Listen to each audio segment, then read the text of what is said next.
2, 3, 4, and we going live. Hello, everybody. My name is Vegani, and today I have a podcast with my quote-unquote friend that I just met online on Discord.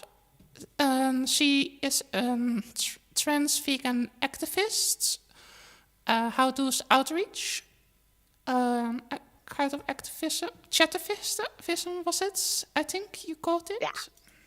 Yeah, my podcast, Chativism. Okay, so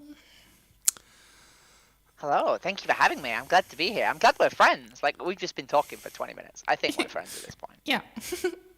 I call people that hang out with me quite fast friends, and maybe sometimes maybe should not do that. But if people are friends, if people are vegan, I kind of fast consider them friends. Yeah, exactly, right? That's the joy about No, that's oh, one of kind the of fast very, consider very them good friends. things about being Yeah. vegan is you meet another vegan and instant friends. Yeah. So what? Now we're going to talk also about your journey. Yeah. That's- Where do you want me to start? Like, do you want me to start with when I went vegan, or like, where do you want me to start?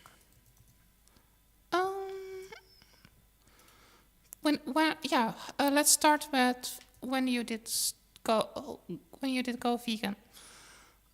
Okay, so I was 28 years old. I was still a boy because I'm a trans girl, and I was living with my ex-partner at the time. And I wasn't very happy. I wasn't a very happy person. And my ex-partner had constantly been saying to me, like, I want to be vegetarian. I want to be vegan. I want to be vegetarian. And I was always like, nah, we don't need to do that. That's silly. I wasn't a great person. But one day she was just like, I'm gonna go vegan, and if you want, you can make different meals, but I'm gonna be making like my meals vegan. And I was like, well, I don't really want to cook a different meal for both of us when it's my turn to cook, so I'll just go vegan. I went vegan for literally the worst reasons ever, the most selfish reasons ever. But I did that, and like we ate vegan food for like a month, and then one day she was like, hey, watch this documentary, and I watched Game Changers and Cowspiracy, and I was like, oh well, I don't need to eat meat. And then I watched Cowspiracy, and I was like, wow, they do that to cows. And I realized that like I'd been paying for something awful. And I basically went vegan overnight. Like I know I was like sort of already eating plant-based, but I wasn't, like, I didn't understand the ethics yet. But I got the ethics basically overnight, just by watching two documentaries, and the rest is kind of history. I've been vegan 4 years, or 5 years. 33 now, so yeah. Okay, that's quite a long time. Yeah, I mean, I don't know.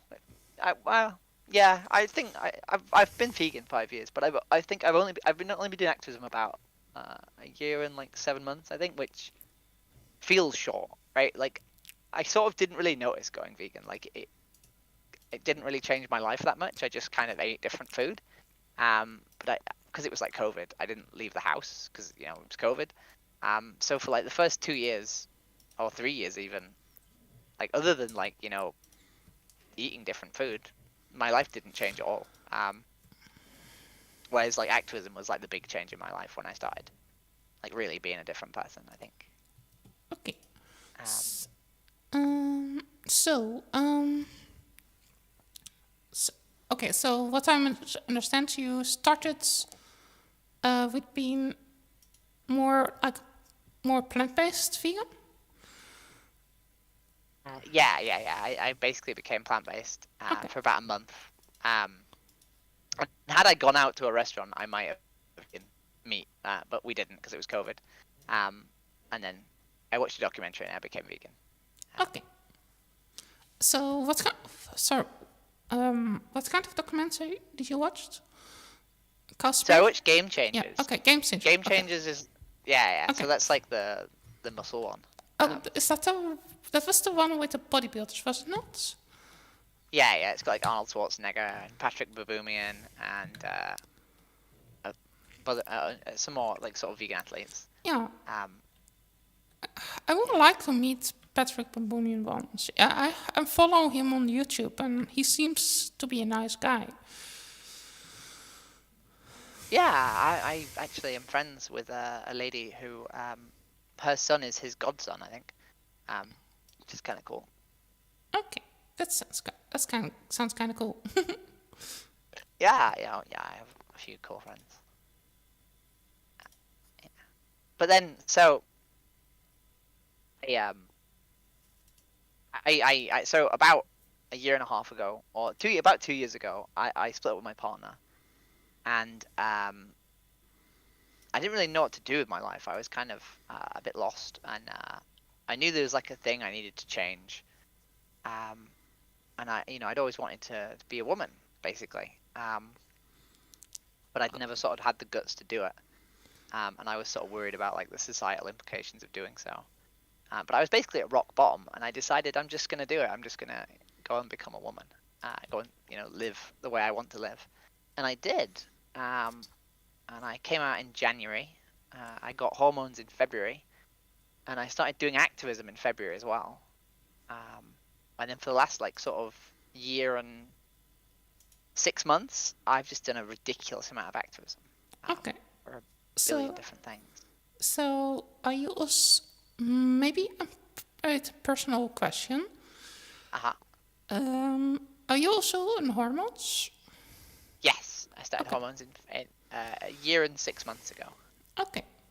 And do you use injections or do you use pills? So I started off on gel, Yeah. estrogen gel and testosterone blockers. And then very recently I swapped to patches um, instead of gel, and also progesterone as well. Um, Okay. and I've just got some new testosterone blockers, which are apparently slightly more effective blocking. Okay. So I'm sort of slowly tweaking with it as I go. Okay. Yeah, I was talking with some trans people online, um, and some of them were using injections, and others were using pills. Uh-huh. So I was curious what you were using. I think injections are banned in the UK. Okay. I don't think they can be prescribed. You can buy them because I think estrogen is not a controlled substance. Yeah, Um, I have. but you can't be prescribed it in the UK, I don't Yeah, think. yeah. They were using it via an. I think the grey web were saying they're saying that they're getting it. Uh-huh. From from some person from Sweden or so. I'm not sure.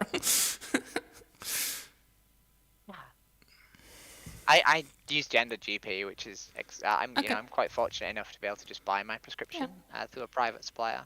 Yeah, and It's not. quite expensive though. Yeah, yeah, and not use some. Yeah, and then not go to the black to the dark to the grey web and going using crypto Yeah. like I was hearing Oh, some I of did them. think about that. Yeah, Okay. I when I first came out, like I was really determined to get hormones, like super determined, and I started looking up like needle return like banks, and Yeah. I basically I was very much ready to sort of inject estrogen into my thighs or my ass, which was terrifying because I'm terrified of needles. But I was going to do it anyway. Like I was just so determined to like change my life. And I think that's why it's part of the reason I ended up doing as much as I did is because I just spent the first like 4 months just perpetually terrified, but doing stuff anyway, right? Regardless of whether or not I was terrified. Yeah. So it's quite good actually. But yeah, so I in February I went to my first Anonymous for the Voiceless Cube, in my home city of Leeds, and it was amazing. My first ever conversation. I sort of went there, and AV's a bit. They're very they have a very set way of doing things, but I didn't I didn't really know anything about activism, so this is my first ever group. But they were like, watch this 3-hour tutorial before you come. And I was like, yeah, okay, I will do. And I showed up, and they sort of didn't believe I'd actually watched it. I think most people don't watch the 3-hour tutorial, but I did. Um, and the lady who was running it was like, I'll just keep briefing you. I'll keep briefing you. We won't let you talk yet. I'll make sure you're briefed. And then Okay. eventually there were so many people like watching the televisions that she said to me, look, I need to go and have a conversation. And I was like, oh yeah, this is amazing. It means I get to go have a conversation. And I did. And I turned around and I spoke to the person who was directly behind me. And he was an Italian pig farmer that spoke no word of English. Um, but his friend translated for him. Um, and this was my first ever activism conversation I've ever had with a stranger in my life. And after about 15 minutes, he gave up on the conversation entirely. And I was just speaking to the lady who was translating for him. And about 5-10 minutes later, she was crying in the street, telling me that like she was going to think about changing. And I'd watched my tutorial, and my tutorial said, don't let them say they're going to think about doing something. Tell them they should do something. So I did. I told her that every time she's like thinking about like changing, she's paying for animals to die, and actually she should make a change. And then she promised me she would make a change.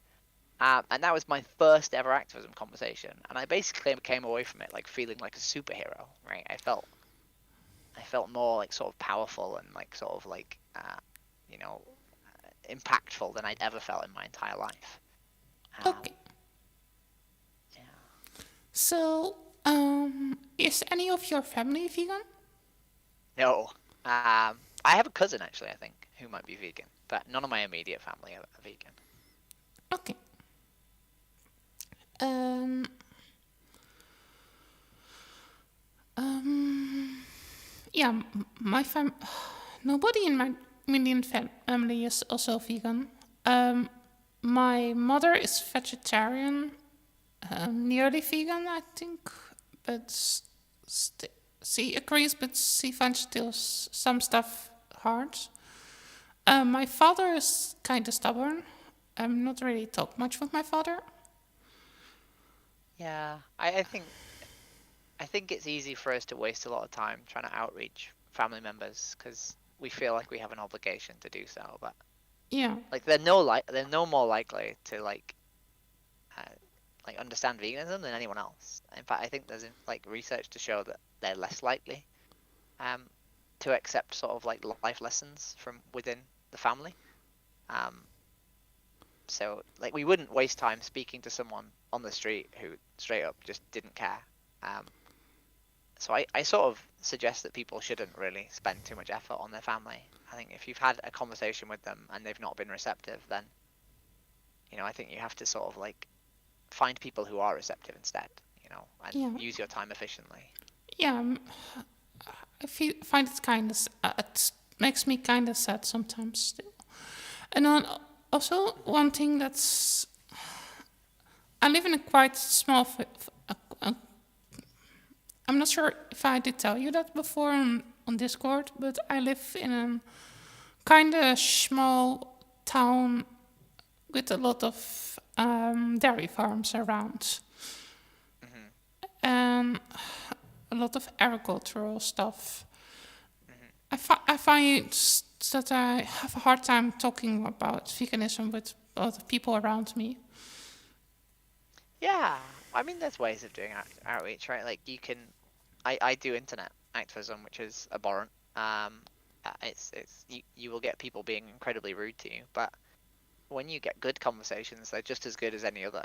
Like I did it on Tuesday for 3 hours, and I probably had an hour and a half in total of like really, really good vegan conversations. Yeah, Um, so like there's always we all have access to the internet, right? Like there are ways to do things if you have the ability to put up with um, the abuse that you get from random people on the internet. yeah. I personally don't have much energy for that because I suffer from anxiety. Yeah, I mean, I used to suffer from anxiety. I have ADHD, um, Yeah. so I think it's a bit easier for me to sort of power through like really, really uncomfortable circumstances Yeah. if my sort of mind is set on it. Um, but I didn't used to be that. I used to be sort of cripplingly anxious. So it's weird. I don't know. But everyone's experience is individual, right? Like Hmm. I don't think you should tell anyone what they should do. Yeah, yeah, I have the anxiety, and I'm on the higher part of the spectrum. I have a relatively high IQ, even that says not so much. Um, but I struggle with understanding sometimes social cues because my because my social clues are different from what neurotypical are. I don't think I have no social clues, but they're so different from neurotypicals. That's neurotypicals can think that I don't understand social clues. Hmm. Yeah. I don't know. I have a few autistic friends who also do activism. I think often I think I think often what people don't sort of like the biggest misconception with activism I think is that like people think you have to be good at it. And I don't really think it matters that much how good you are. It's just whether or not you have the bandwidth to keep having the same conversation over and over and over again. Yeah, And usually like even if you're like really, really, really good at it, it's like just as likely to go like if the person's gonna go vegan, they're gonna go vegan regardless how good you are. And if the person's gonna be like a massive like, arsehole to you, they're gonna do that regardless of how good you are, like it's I think the main sort of like attribute of a good activist is just the willingness to go and do it over and over and over and over again. Um, that's something that remembers me that Gary Arofsky did once say that when he was doing speeches in universities, that's independent if he was so sweet as Gandhi or so radical as as Malcolm X in his earlier years. Before he did go to Mecca and did become less radical. He was saying that it independs of which approach he chose. There were around was not much difference if people were listening to him or not. yeah, yeah, I agree. I think we worry too Yeah, much about like the how, and instead we should just be doing. yeah, Like I would never criticize someone else's activism. Um, yeah, Obviously, if someone's doing something ridiculous, like just murdering people, I probably wouldn't condone it. But I think we just need to like have everyone do activism the way that like is best for them. You know. yeah. Um, Minority I, influence theory. Have you ever yeah, read about it? I've read about it. Yeah, yeah. I think you sent me an article. Yeah, Yeah, I read about it. it's kind of an interesting theory from. It is from one of the fathers of Western social psychology. Uh-huh. It was a French guy that started this school of social psychology. A difference from American social psychology in some ways. Yeah. Yeah, I think, we see it in a lot of movements that you don't actually need like a large amount of people. You just need a small dedicated number of people, right? And like Yeah, vegans are incredibly committed to veganism. yeah. What you need is, according to minority influence, you need to have different people from different backgrounds to reach different kind of people, because not everybody is going to listen to the same type of person. So we need to create an illusion that are more are than they are. Hmm. That's a bit. Yeah, So right, yeah, by being prevalent in yeah, different sort of like social environments. yeah. So we need trans people that are vegans that speak about animal rights. We need black people. We need Asian people. We need homosexual guys, and we need homosexual women. We need people from different backgrounds. Yeah, and also different approaches, right? Yeah. Like I think the thing is like I do so many different types of activism that you're just as likely to see me like at my local park run as you are like on the front of a newspaper or you know in the street wearing like black overalls or whatever, right? Like Yeah. it's and sometimes I bump into people and they've seen me at a different event. I was in Bristol the other day doing a Elwood's dog meat event, Yeah. which is really fun. And Did the you guy, did you walk up to people with Impossible burgers and say it were dog meat? so we had fake jerky, Yeah.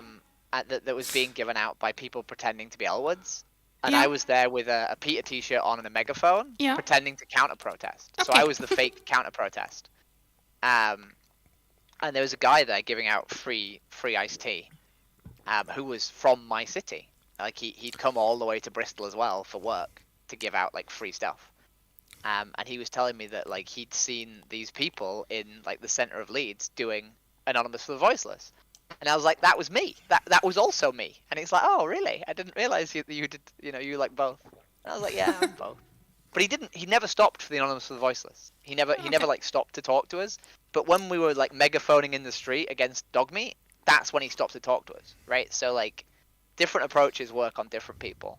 I see. So you should do as many as you can. I see. I think also like variety is like really good for like keeping interest, right? Because activism is about doing as much as you can, right? Like just doing as many events as you possibly can. And it's easier to do more events when they're slightly different, when there's some variety. So I think variety is really, really good for activism. I think it's like the best thing you can do. That's also one of the parts of minority influence theory. That's what I was explaining before.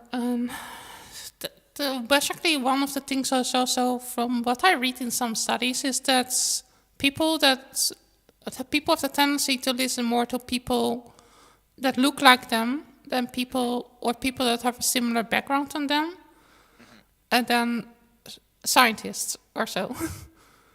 Yeah, There are studies that show that black people often have listened faster to somebody that's also black, and Asian people more to Asian people, like people that looks like them.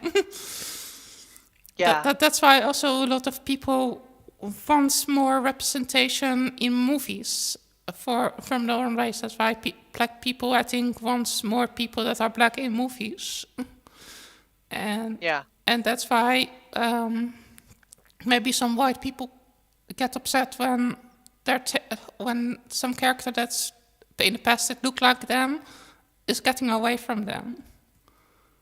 Yeah. Right. When the only reason they were white in the first place is because like the author was probably white and just didn't decide to make them not white, right? Like Yeah, I think it also depends on some maybe in some cases, but The Little Mermaid was an original based on Irish story, not Irish. I mean, no, Denmark. A story from Denmark. So I can understand why some people find that problematic, but on the other hand, I can understand both sides there. Yeah, I mean, there was this. I think there's a great one from my childhood. In the UK, we have Doctor Who. It's like a really famous sci-fi program Yeah. with time travel, and they went back to like medieval England, right, Victorian England or whatever, and they decided to just have everyone not be white, right? They had decided to have everyone like various different ethnicities and skin colors. And everyone was like, why is Victorian England like full of people like of various different skin like colors and whatever? Like everyone should be white. Like it's more historically accurate. Yeah. And Doctor Who was just like, we don't care if it's historically accurate. We have time travel. Like, what do you mean? Like we have a universe where people are time traveling. Who cares about historical accuracy? We'd rather see people represented than worry about historical accuracy. Like that's not what we care about. Which I thought was a great answer. That was a very funny answer. And a slight tangent to the thing I was gonna say. When doing activism, I think often you don't necessarily need to be the same like sort of ethnicity or the same sort of like background as someone. But I think it's a lot easier to speak about persecution if you're perceived to have lived through persecution. So Yeah. I think like if I'd stayed as like a straight white boy, I think it would have been a lot harder for me to like talk to people who have lived through persecution about persecution without them feeling like I was like talking from a place of having no experience. But now Yeah. when I speak about persecution as a trans person, as a very visibly trans person, they believe that I have lived experience of persecution, right? So Yeah. they're more willing to listen to me. Yeah. And for me, there, it's kind of strange. Yeah? uh, I've shown a picture of how I look.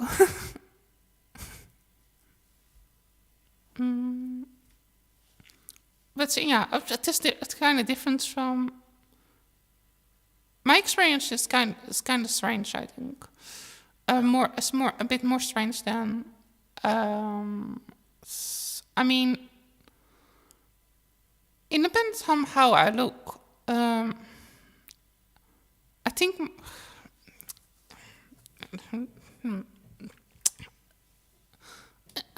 Yes. Sorry, I'm Don't reveal anything you don't want to yeah, reveal, by the way. I'm thinking about how to say it. I was nearly snitching myself. Yeah. But yeah. So when I do street activism, Yeah. I'll buy you some time to think. Here we go. So when I do street activism, I dress basically like a clown. My name is Jessica, Yeah. but it doesn't come like it's Jess, but it doesn't come from Jessica. Okay. When I was a 9-year-old boy, I used to call myself Jester, Yeah. and I now dress basically like a clown. Okay. Because I want to. I want to dress colourful and silly. Okay. So I stand on the street like in really, really colourful clothes, and sort of like dance and just exist. Okay. And that means people are sort of attracted to me. They're like, who is this person? Like, who Okay. is this weird being? Sorry. It's okay. So you dress like have you so you do funny costumes so? And Yeah. so? So I'll usually wear like a tartan skirt, and then I'll have like an activism t-shirt on my top, and then I'll Yeah. have like netted sleeves on, and I'll have like colourful armbands on my sleeves, and I'll have like colourful like leggings on, and I'll have like big shoes, and I'll just like I'll look like I don't know like a 13-year-old going through their emo phase. You know, Okay. like I look very young and very sort of like free spirited, shall we Okay. say? Have you ever thought about dressing up like how to the name is a bit rude.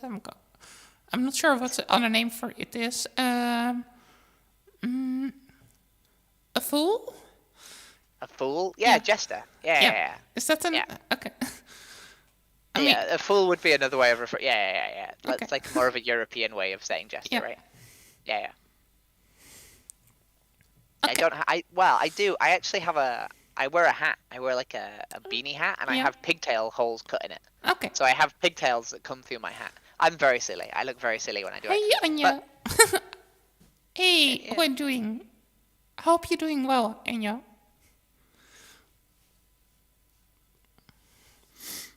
Um.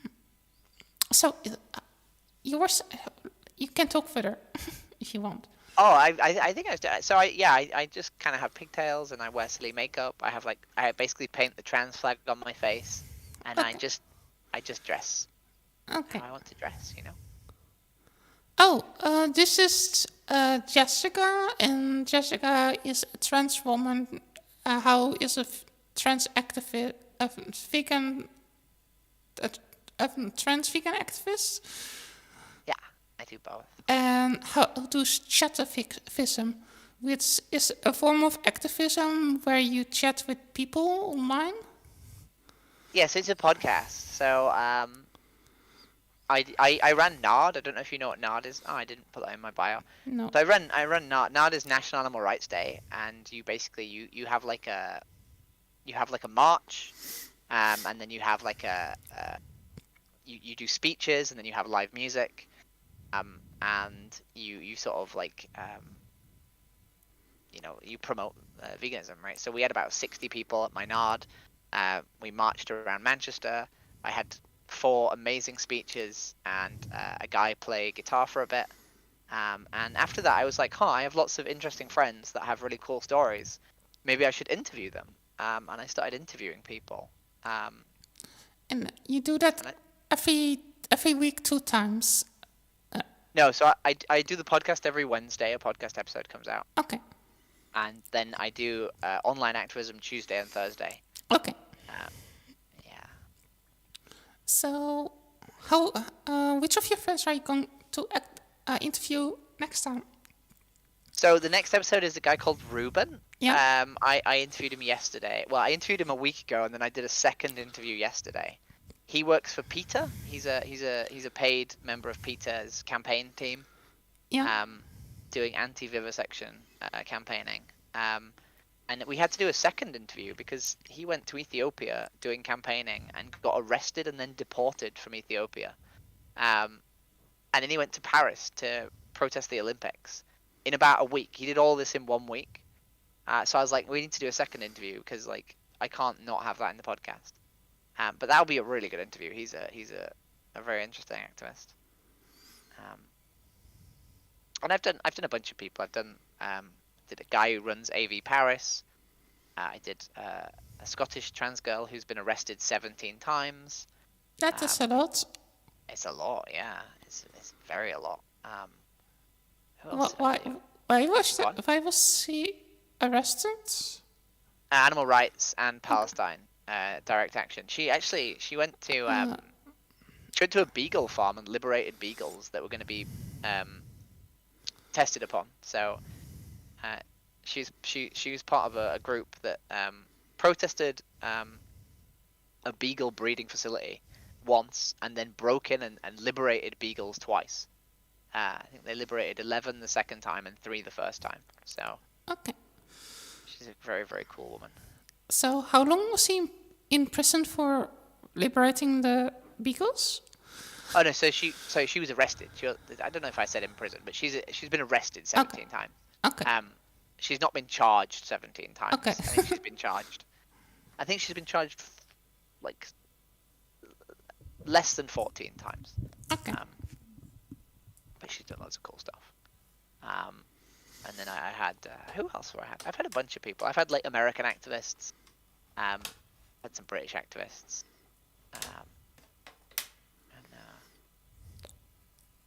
Yeah, I'm off to Vegan Camp Out tomorrow, so I'll get to ask a bunch more people if they'll get interviewed. And I'm hoping to get a few more of the people who are a bit sort of more higher profile at Vegan Camp Out.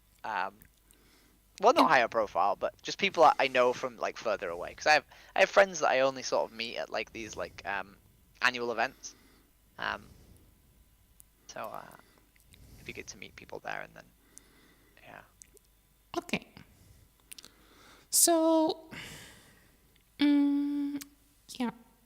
I personally, the thing that I write, the things that I do is I just often write stuff online, and I'm a lot of time in my own head, right, trying to find, to read stuff. That's basically what I do a lot. Make theories in my head, and argue with myself. I mean, I used to do stuff like that, but I don't have time for it anymore. Like I don't. I used to watch like Joey Carbstrong, quite a lot, and like Earthling Ed quite a lot. And then once I'd been doing activism like every single week for like months, I just realized that there was no point me watching the same conversations I already have. Because, you know, like there was nothing more to like learn, if that makes sense. Like once you've had the same conversation 1,000 times, Yeah. it's just you just keep going, you know. Well, actually, that's not true. There's a few things that I sort of like went out of my way to learn. So, religion is like a really hard topic to do activism conversations about, because you essentially have to not use the rules by which you live your own life, but instead use the rules by which they live their life. Yeah, Right. I'm unable to do that. I think religion is evil. I'm very anti-theist. I genuinely dislike religion. But having learned like talking points for Islam, I can now sort of like speak to people about like the Quran and the Hadith. Yeah, Um, this kind. often like better than a lot of Muslims who haven't spent much time like learning the vegan phrases of the Quran and the Yeah, Hadith. Um, I find it kind of hard because I have very bad experience with Muslims. well, I think Islam is actually really good for like I have more. um, I personally have more problems with Muslims than Jews when I'm talking about veganism. yeah, I don't really have much experience with like the Torah or like any other sort of Jewish faith, but I think Islam is actually really good for like promoting veganism. I think there's a lot of things about Islam that make it. There's like a sort of a set argument that you can display to them, and then they either agree with it or disagree with it. But there's not really any sort of room for interpretation, right? But Like either they agree with you or not. is it not like in the Quran that infidels are even get killed? But that doesn't matter, right? Like we're not talking about whether or not like we should kill infidels. We're talking about whether or not we should eat animals, right? Like Yeah. to some extent, you don't have to care about the rest of the religion. You just care about the animal part. Okay. Yeah, I find it. I try to stay away from religion as much as possible. Well, I think we have to accept that Islam is like one of the largest, like one of the quickest growing religions on the planet. I live in the UK, very near a city with a very high Muslim population. Yeah. When I do outreach, inherently like 20% of the people I speak to are Muslim, if not higher. So you just kind of have to know the talking points, otherwise you can't even engage with those people. I've just been unable to do it because there are so many things in specifically Abrahamic religions that I am so opposed to. That Well, I think it is. I think the thing is like when we do activism, we have to appreciate that we're there to make vegans. We're not there to make atheists, right? Like making an atheist is way harder than making a vegan of any faith, So like, and it's our job to like give them a reason to go vegan within their own moral framework, not to completely like sort of like destroy and like re-prescribe a new moral framework, right? Yeah, but I feel like they're going to nitpick other parts from their religion and then use that to justify their behavior again. Well, that's why Islam's really easy, because like it's so clear cut. Like the rules about using animals are very, very sort of heavily prescribed, right? Like they have halal like baked into their religion, which it bakes in that like animals deserve consideration, and there are various other aspects that like you can imply that like because the Quran has never been altered, because it's one edition that's never been changed, and it has to be written for all time, then that is what Muslims believe. Well, yeah, I mean, but when you're outreaching a Muslim, like you have to do it based on what they believe, right? What they believe is the truth, right? In terms of the argument you're having, right? So like because it's like 1400 years old and never been altered, you can say that like when it was written you had to eat meat, therefore the Quran couldn't say do not eat meat, right? It had to say you're allowed to if you need to, which it basically does say. And then there's all these things that sort of justify consideration, like is required, especially when you look at the Hadith, which has like stories about people not going to heaven because they abuse a single animal, which then like you sort of can infer that if we don't need to eat animals, the most consideration you can give to those animals is to not kill them at all, right? The most halal meal you can ever have is to not kill any animals. Yeah, same thing you can say from. You can also, for example, I have heard arguments that the word halal original did mean clean, just like kosher. Yeah, it means permissible. So it means permissible. I have heard that it can be used as permissible, but also clean. depends on which translation you use. Mhm. Uh, you know, and then yeah, and like, usually the only sort of retort that they will have is they say that like because it's permissible, they're allowed to do it. Because the book says they can, then they can. And you usually resort to saying like the Quran is supposed to be like a text given to us by Allah, um, to show us how to be the best person we can be, right? It's not there supposed to be like a rules that you can litigate, right? If you're litigating your faith, then you're doing it in bad faith, right? Like like by the Quran, it's like you're allowed to defend yourself, right? You're allowed to do violence against someone who attacks you, but you can't like goad people into attacking you and then kill them, right? Because that's a bad faith like interpretation of the Quran. And I make the argument that if you say that because it's permissible, you're allowed to do it regardless about whether it goes against the intentions of the Quran, then you're a bad faith Muslim. In the same way, someone who goaded someone to attack them so they could kill them would be also a bad faith Muslim. And people have very little like sort of like room to disagree with that, right? Like, um, they either agree with you or they just disagree with you, and that's the end of the conversation, which I quite like because it means you don't argue. It means you give them your argument and then they either accept it or they don't, and then you can go and have a different conversation. Yeah, I understand what you mean, but I find it still kind of hard because I just don't have good experience with Muslims that I met. No, I think that's activism, right? Like, I've had you end up once you've had a million bad experiences, you've had all the bad experiences, right? Like I did activism in Hull, which is a really rough city in the UK, and I was surrounded by about 30 children, between the ages of like 11 and like 18. And no one in my activism group was anywhere near me. They were just stood watching me be surrounded by about 30 kids, all screaming at me and like pushing me, and like not pushing me, but pushing other children into me, and like riding their bike at me and then stopping at the last minute. And I genuinely at one point was like, I might get stabbed to death. Like this might be where I die. Um, but I didn't. Like I was fine. And eventually, like we stopped having an outreach conversation, and the event ended. And the moment I stopped engaging with them, they threw like bottles and like trashers. Um, and sometimes you just have to engage with these people to like keep them occupied, to like you know keep their attention on you. Um, and I don't know. I've had a lot of weird experiences with activism, Okay. but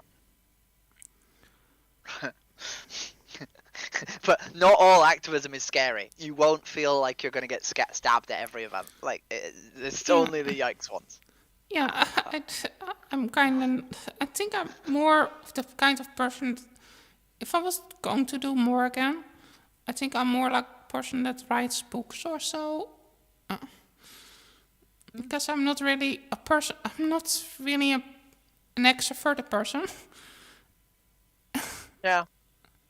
I mean, I have introverted friends who do activism, but they do it. They basically have like a pre-written sort of speech that they deliver, and then they just, Yeah, if people don't accept it, yeah. that's it. I'm not really. I don't really like to argue. Yeah. The thing that I like to do is uh, make an essay and then do an argument based on the essay, then send essays, then criticize the essay in that kind of way, because then I can do it on my own time, and then I don't need to go and quick and argue, and if people yell at me, I don't hear it. And that gives me anxiety. It gives me very bad anxiety if people yell at me. Yeah. Yeah, I've been yelled at a lot. Yeah. You can probably better handle it than me. Yeah. Yeah. I mean, yeah. I don't think everyone's me. I think it's really, yeah. Like it's really unfair to expect other people to have the same sort of like capabilities as any other person in different circumstances, Yeah. right? Like I don't particularly fare well in some circumstances, but I think Yeah. street activism is where I really thrive. Yeah. I've the thing that's I'm not sure. Sometimes I also not sure if I'm the best kind of activism because I sometimes like to push people's buttons, and I'm not sure if that's something good to do. Well, I'm not sure about the rule. Are we allowed? I mean, so I Yeah. don't know how to say this. So I essentially compare everything to the abuse of children. Okay. When I do activism, I will always bring it to a comparison about children. Because people care about children, right? Inherently, people like think that children should be protected and looked after and like cared for, but they Yeah. don't care about animals. So every single analogy I ever make will be about children. But that really pushes people's buttons, right? That really upsets people. Okay.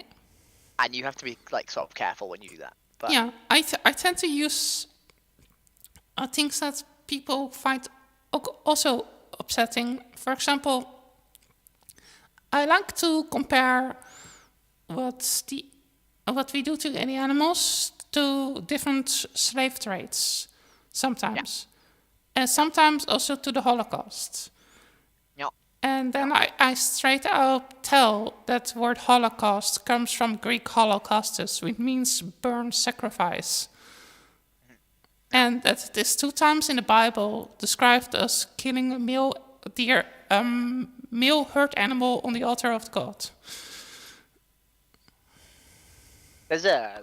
Yeah, I recently learned about a really funny tradition, funny in air quotes, haha, in France, where as a form of public entertainment in the medieval period, trigger warning, I suppose, yeah. they used to immolate cats alive, um, and people gathered in like public spaces to see that, Ugh, and that was entertainment, right? That was what people did for fun. that sounds So kind of like, that sounds kind of yeah, messed it's up. awful. Yeah, it's incredibly disgusting. But like the point is like we come from a tradition where violence is entertainment, right? We come from like a society where like violence is incredibly normalized, and we're just slowly trying to phase it out. Right? Like my other favorite fact is that like if you go back 100 years, there were no laws to protect children from being abused. Basically, right? You could marry 12-year-olds, right? Yeah, You could do whatever you wanted with them after you married them. yeah. So like Have you? this idea Yeah. that children are a protected like thing that we should care about is a very modern concept. Yeah. Sorry. Something what I do is sometimes I quote parts from.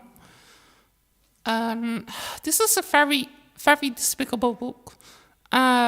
So where I'm going to talk about. Have you ever read a book that it was written by American slave masters that was called What was it called? Necromania. No, I've not. I thought for a moment you were going to bring up Mein Kampf, but you didn't. No. I've not. What Necromania? Yeah, it was a book. Uh-huh. It was a book that was written by an American slave master, who complained that the abolitionists were not were taking the white man's labor out of situation, and that abolitionists didn't care about any of the people that were not considered slaves, and only cared about abolitionists of black people. And there's also another essay by Governor James Hammond from South Carolina. The letters where I'm talking about are Hammond's letters on Southern slavery. And those letters actually describes the common views that slave masters were having when it comes to their attitudes to blacks. One of them was, and I quote, "The abolitionists' reasoning in the abstract, if it were some part of moral, some question of moral, or some minor question in politics, in their arrogance and recklessness, they forget completely our position and our rights. the destruction of our property. That is a direct quote out of his letters. And this argument is often used by animal farmers also to criticize vegans and animal rights activists. Yeah. People can't. In fact, I literally screamed at someone last Thursday over Home TV. They told me that I was privileged and only cared about animals. Yeah. And I went on like a 2-minute rant about all the different causes I cared about. Yeah. You know, so I'm like listing like gay rights and animal rights and black people, brown people, women, people who want to practice their religious views, people who are disabled, and I listed all these. And I'm just screaming at him, and then I ended by saying that you call me privileged, right? Because I don't care about the world, while you actively pay for animals to be murdered. And he punched his camera. He got so angry that I was like shouting at him that he was Really? like a privileged fucker that he punched his camera. It's a great video. It's on my YouTube channel. It's amazing. It's one of the. It made me feel really good about myself when he punched his camera. He broke. People- Did he break his camera? No, he didn't break it, but you could just see it. It moved across the room because he like punched it. It like fell off his desk or whatever. But Letters. like you have to be getting under the people's skin when like. But the thing is, like, I do like it's really like that's the other benefit of being a trans person is they can't say that you only care about animals because like hello, have you seen my face? There's a trans flag painted on it. I clearly care about trans issues, right? Like I'm also a woman, right? Or at least I think I'm a woman. The person I'm talking to might not think I'm a woman, but I think I'm a woman. Therefore, I care about women's issues, right? Like inherently, I have to care about women's issues, trans issues, and animal rights because obviously we're having the conversation about animal rights. So like they just can't say that I only care about one issue. It's like impossible for them to say that, which is very nice. Okay. Oh, that's about that. I'm happy you say that. I noticed also some trans people. I met a couple of trans people who only cared about trans rights. So I'm happy I meet you. Yeah, I mean, I used to go to trans spaces, and I still go to the big demonstrations, but it's just really hard going to a trans space when people are eating animals, right? It's like because I do just as much for trans rights whilst promoting animal rights, I think, right? Because like I think one of the best things you can do for trans rights, other than like protesting your government, is just being a visible trans woman, right? And when I go and stand on the street and do street activism, I am a very, very visible trans woman. And often like people will stop and have conversations with me about animal rights, and it will be the first ever conversation they've ever had with a trans woman, right? So like that's activism, right? Like giving someone their first ever conversation, like normalizing trans existence with a person is activism, So I feel very good about the fact that I get to basically do animal rights activism and get trans activism for free, like on top. It doesn't make it easy, but I do both activism at the same time, I suppose. Okay. I'm looking for the study that the essays. Hammond in my notes. I have so many notes here.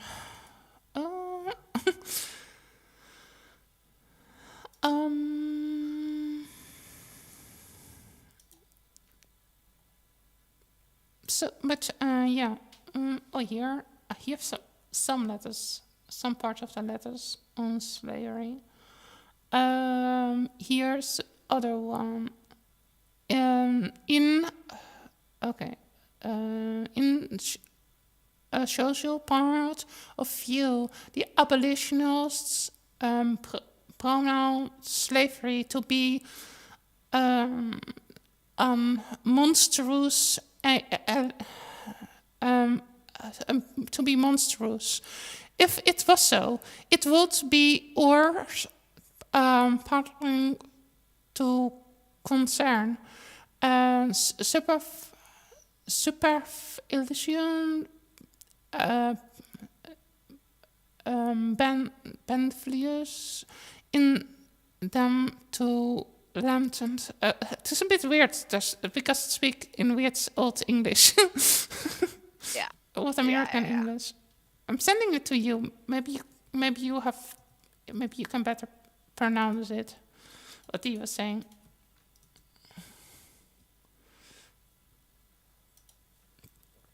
This one, in a social point of view, the abolitionists pronounced slavery to be a monstrous elm. If it was so, it would be our own peculiar concern and superfluous benevolence in them to lament over it. Yeah, that comes from Hammond's letters on slavery. That's So, like, basically, what they're saying is like, if slavery was abhorrent, like, yeah, they would be concerned about it, right? Because yeah, they're the practices. yeah, So, yeah. and like it would be, and the concerns of them would be entirely superfluous because essentially this argument is basically you should let us self-regulate. Essentially, yeah, like if we don't think it's wrong, then clearly it's not wrong. Is the argument that's being made, which yeah, is a ridiculous argument, right? Because yeah, self-regulation just leads to abuse. yeah. I think it is also. I think it is a form of. It is yeah. I think it is. You can also bring that argument in a very bad way if you use kind of. From what I understand, correct me if I'm wrong. Puts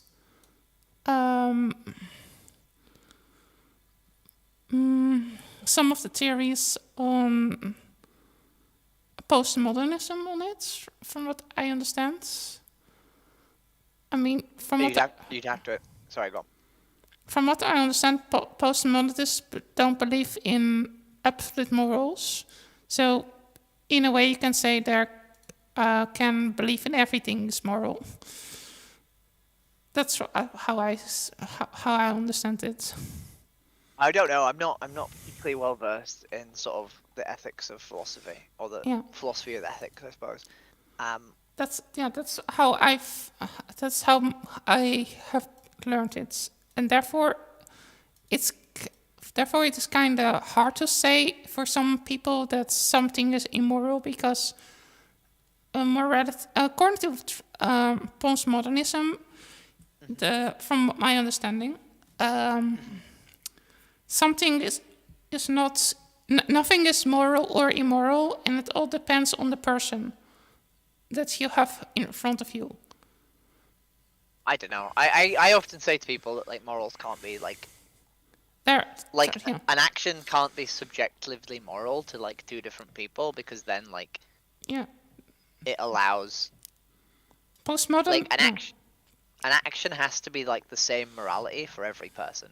yeah, Otherwise, like it means that someone who believes that you're less than human can kill you, yeah, right? And you'd be okay with that because they believe that, which is ridiculous, right? Like, I think morals have to be sort of like we have to have an agreed moral structure. We yeah. can't have individual moral structures. Okay, Um, yeah, I agree on that. But that is what one of the key points of another. Postmodernism is that absolute that moral that's they don't believe in absolute morals. yeah, So well, I mean, uh, I kind of agree. I don't think like you, the concept of something being moral can't be because they're basically it is a bit like Nietzsche in a way with his master morality and his slave morality system. I think in a way, but not completely, but similar enough. yeah, I don't know. I don't really understand what object morality is. I don't know if object morality is regardless of circumstances or based on circumstance. Like, I think an act obviously changes morality depending on circumstance, right? Like, if you eat meat, when you could eat plants, right? If you could literally just eat a plant instead, then clearly eating meat is immoral, right? But like, if I'm being attacked by a lion and I have to kill that lion not to die, Yeah. probably okay for me to then eat the lion, right? Because I've had to kill the lion or die to the lion, right? Yeah. Like, so I think there's very clear, like, sort of circumstantial sort of like uh, morality. Uh, But I really don't know enough about sort of like the philosophy of ethics to like yeah.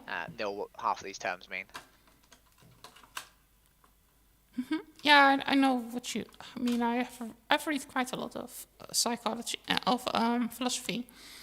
I know a lot Yeah, of those a lot of those fallacies by name. yeah, I do quite a bit of internet outreach, and one of the places that you can do it is a place called Vegan World, which is a cesspit. But it's great if you want to really push yourself to see how antagonistic outreach can be. And I think a lot of the time, like these sort of like complicated, like ethical, like sort of intellectual arguments will just be used as a way of avoiding like an actual question, right? Like every time I do outreach, like almost like 99% of my arguments, of my debates, of my conversations are in layman's like terms, are in really simple language, right? That anyone could understand. Um, Yeah, because that's the way 99% of the population operate. yeah, and I'm not very good at that. People, when I debate people, I tend to go by straw man. Then somebody uses appeal to vitality fallacy. Appeal to Yeah. people don't get it what I mean. I mean, I usually point out that people are appealing to futility, but like often, like I won't. Like I'll say like I think a lot of the time when like people do appeal to futility, an example I like to use is like I ask people if they litter, and they say, "Oh no, I don't litter. Like I would never litter." And you're like, "But like you're never gonna stop litter, right? There's always going to be litter, right? So why do you not litter when everyone else is, and you'll never stop?" And they're like, "Because littering is wrong." And I'm like, isn't it weird that we live in a world where like dropping inanimate objects on the ground is like wrong and immoral, but killing a living being and eating them is totally fine? And they're like, "Huh, that is weird." And I have, think that's a great way of having conversations with people because have you ever tried to use legal terms like murder by proxy and so? no, and I also avoid law. I don't. People say like, "Oh, I can eat animals because it's legal," and Yeah, I say like, "But does the law like mandate like morality, right?" yeah. Um, I mean, I use those kind of words because um, it shows what kinds of things I compare it to. yeah. Like, Well, I think murder by I proxy means you pay somebody to kill somebody else. yeah, A hitman. yeah, yeah. I think it's fun to use colorful analogies. A lot of the time people say like the animal's already dead, and I'm just paying for the product.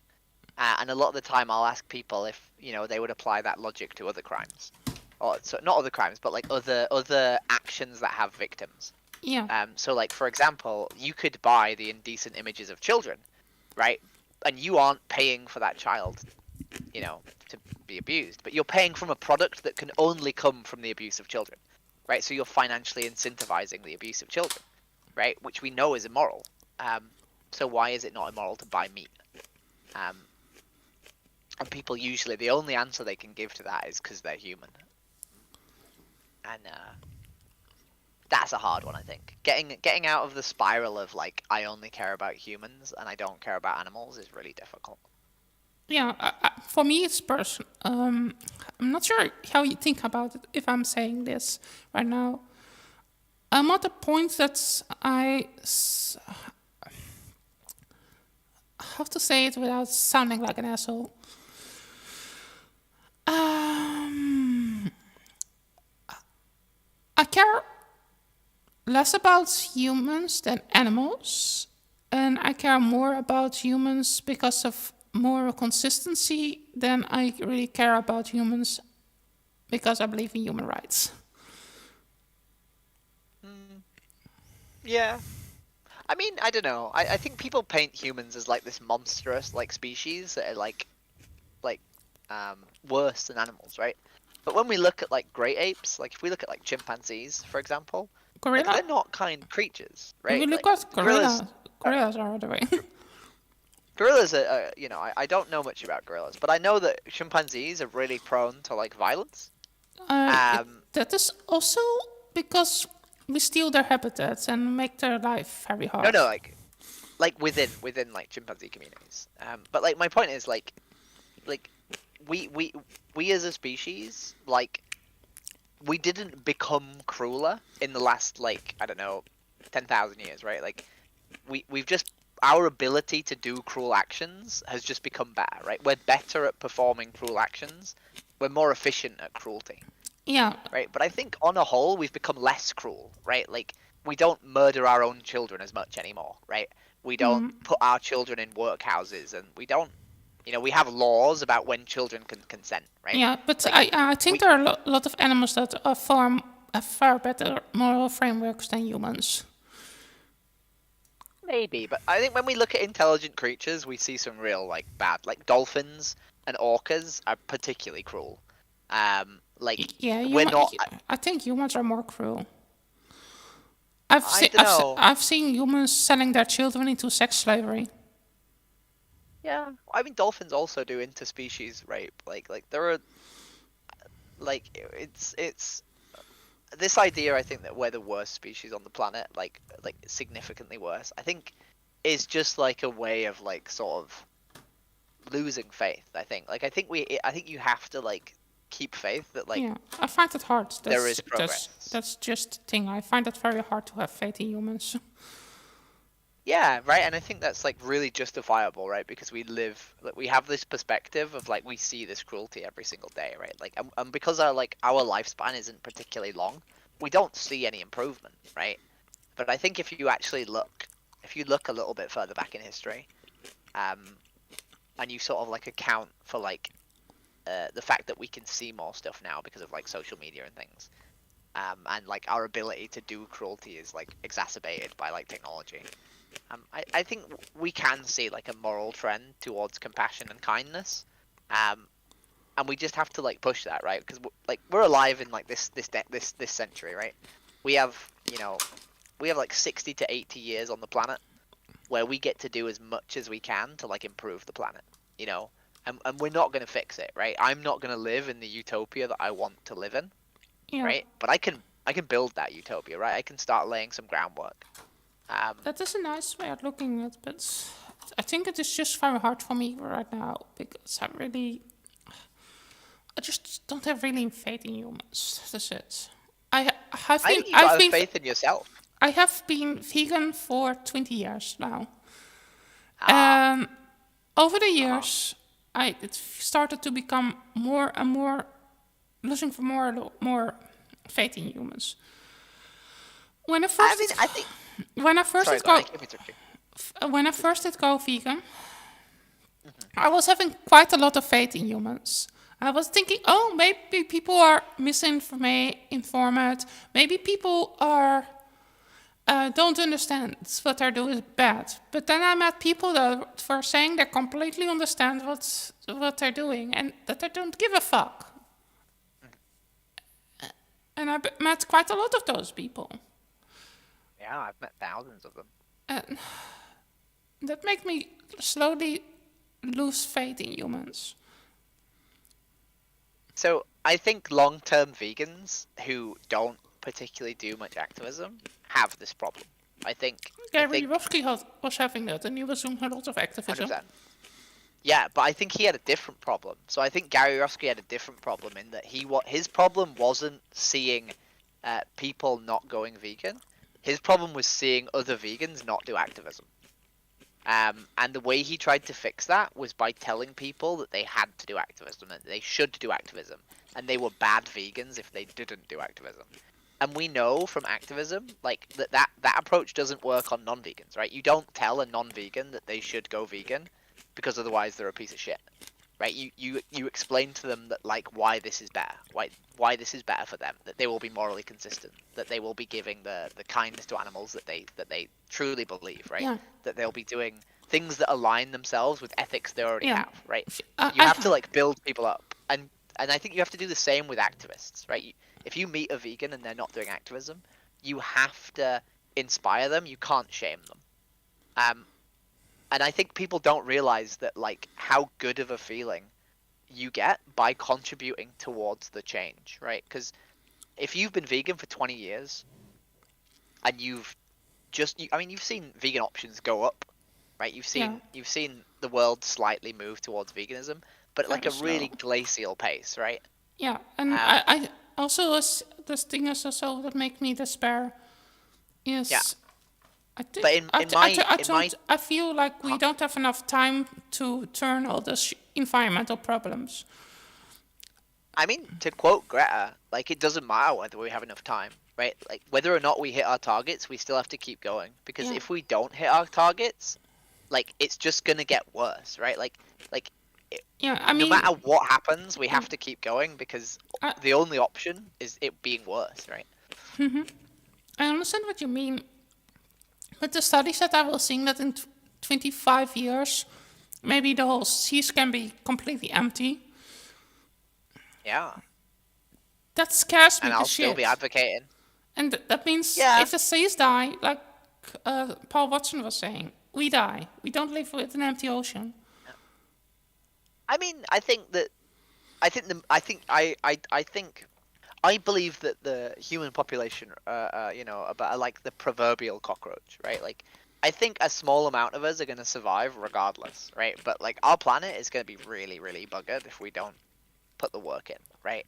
But I think if we allow that to sort of like paralyze us to not put the work in, then it'll just make it worse, right? Like, I think, in my 2 years of being an activist, right, 1.5 years of being an activist, right, I've had thousands of conversations, like thousands of conversations. I've probably made like, I don't know, like 50 to 75 people go vegan, and I've inspired probably like 40 or 50 or 60 people to become activists. Right, I've inspired two different people to become activist organizers, maybe technically a third now to become activist organizers. Right, I've had like tens of people cry in the street and tell me like, thank God that you're here and explained this to me.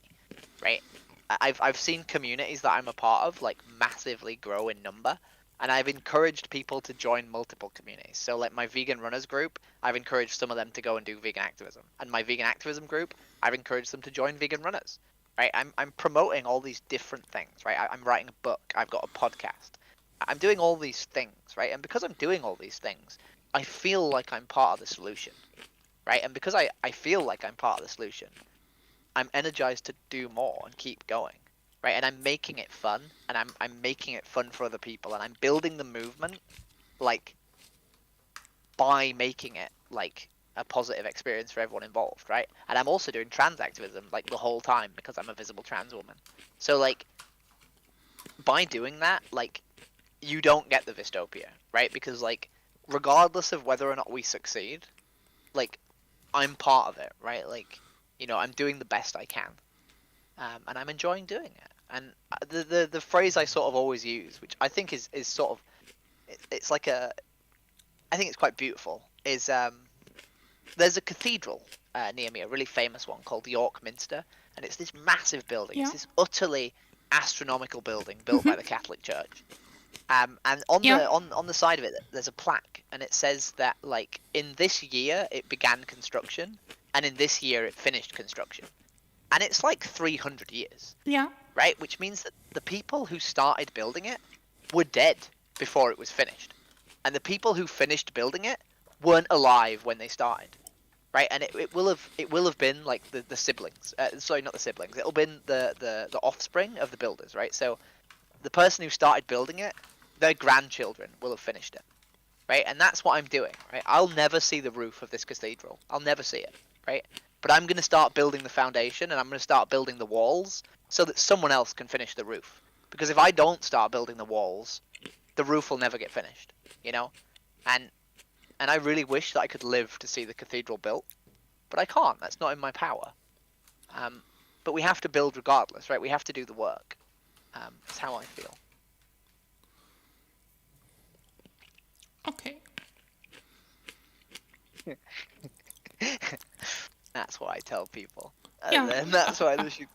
I understand that, but it is just that I read all those studies, and that makes me despair. And then I think, if the oceans are going to die, if people are not going to change, and they're probably going to change that fast,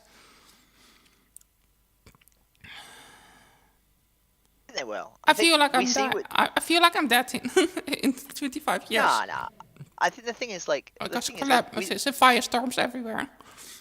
yeah, but if there's firestorms everywhere, we have to do activism in firestorms, right? Like you just, unfortunately, like you just have to do the work, right? Like it's just really important that like you don't worry about the failure. Like I run, right? So I do ultra marathons, and a very big part of running is just being okay with not being in comfortable situations, right? Just being okay being in pain.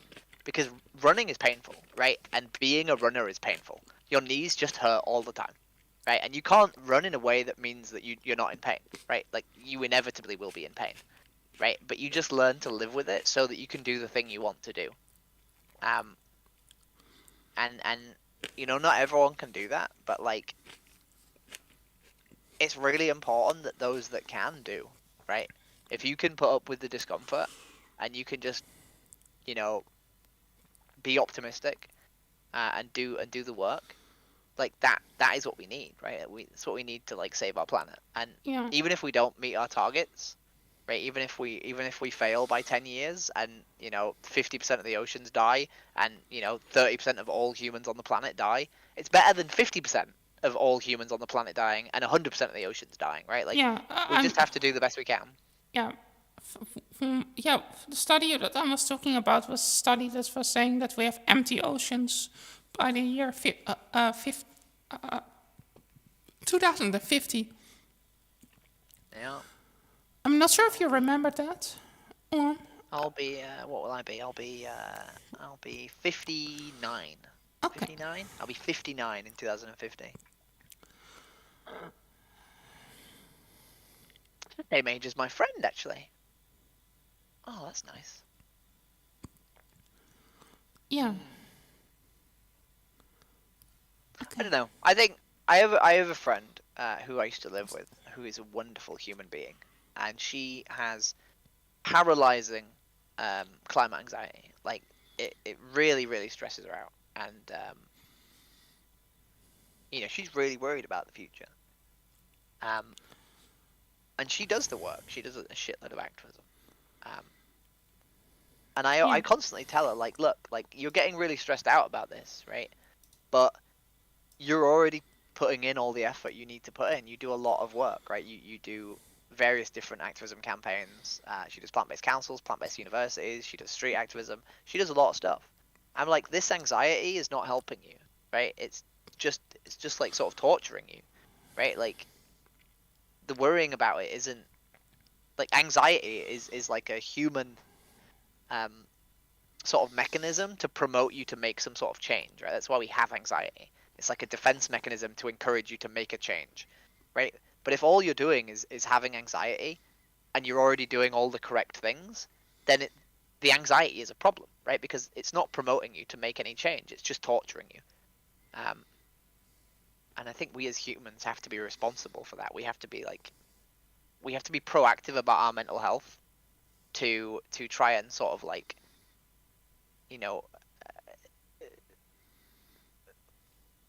sort of tell ourselves when we know that the anxiety isn't helping us, right? And it doesn't make it go away, but we have to sort of like have like this like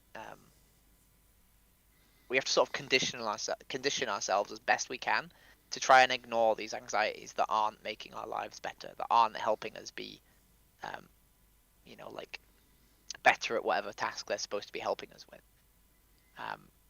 It's not easy, but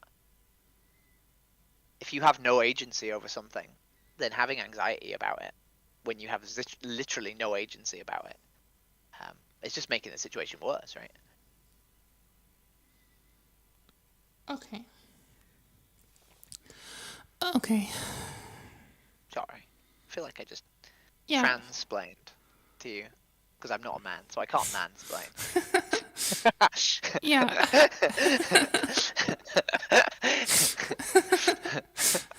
I have lots of mental health conditions. Mental health is not easy. Yeah. I think maybe the thing that I should focus more on is maybe writing books, because Yeah. it's easier with my anxiety. And so I was also thinking that was actually an idea of a friend for me from California. She was saying that I maybe should do a podcast where I talk with people that are vegan authors, and Uh-huh.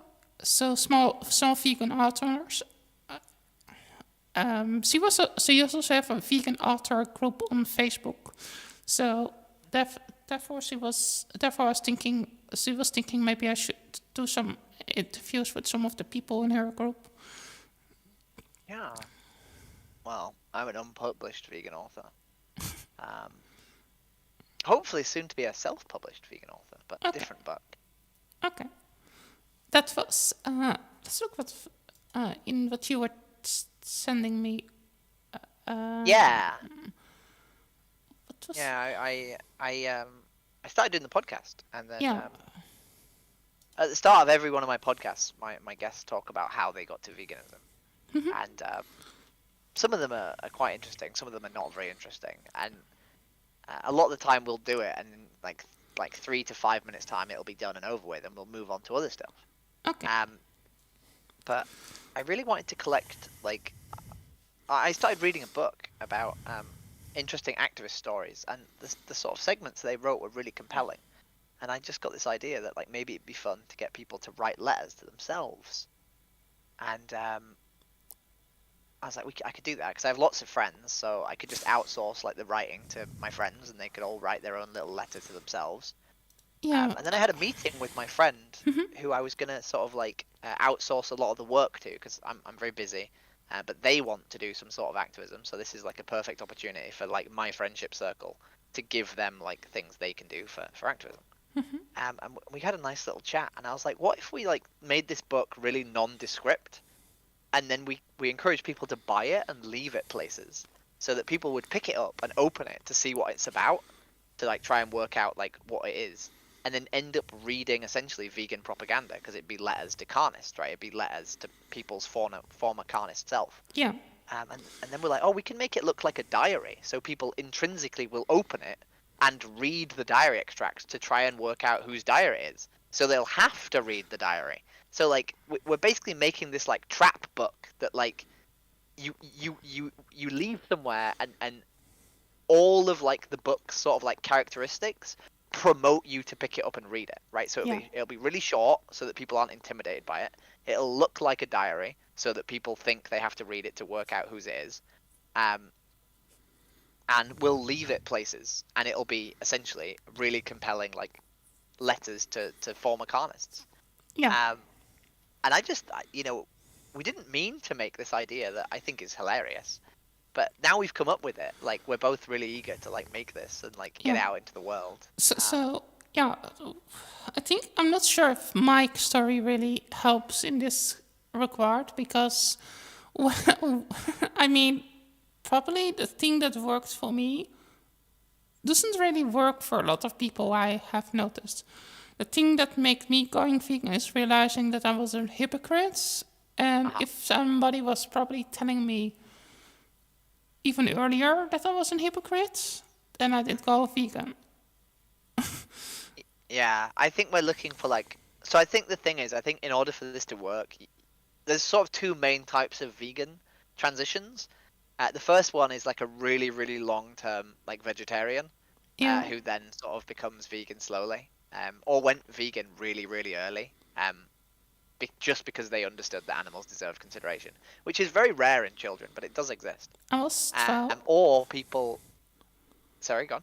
I I stopped eating animals when I was 11. Oh. the other one is like people who go through their life not realizing that they're, abusing animals basically, and then some sort of like traumatic event um makes them instantly aware and they go vegan overnight, right?